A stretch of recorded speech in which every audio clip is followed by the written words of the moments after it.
এখানে এই বছরের প্রথম আমের মোরব্বা বানাবো। তা বাজার থেকে কিনে আনা হয়েছে আমটা, 1 কেজি আম।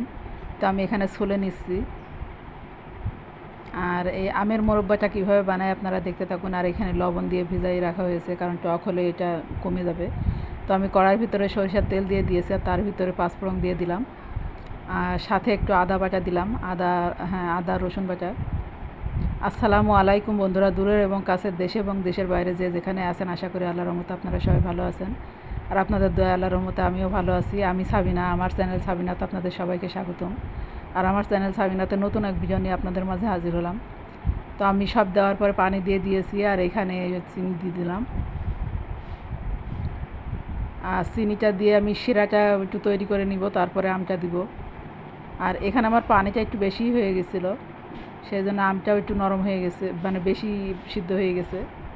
তো আপনারা চাইলে পানি কম দিতে পারেন, কারণ আম দেওয়ার পরে যে পানিটা ছাড়ে, এটা অনেক পানি ছাড়ে, আমি বুঝতে পারি নাই।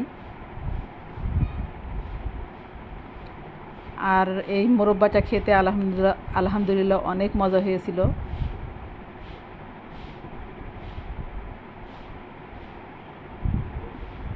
আর এই তো আমের মোরব্বা হয়ে গেছে। তো ভালো থাকবেন, সুস্থ থাকবেন, আর আগামীকাল দেখাবেন নতুন এক ভিডিও নিয়ে। আল্লাহ হাফেজ।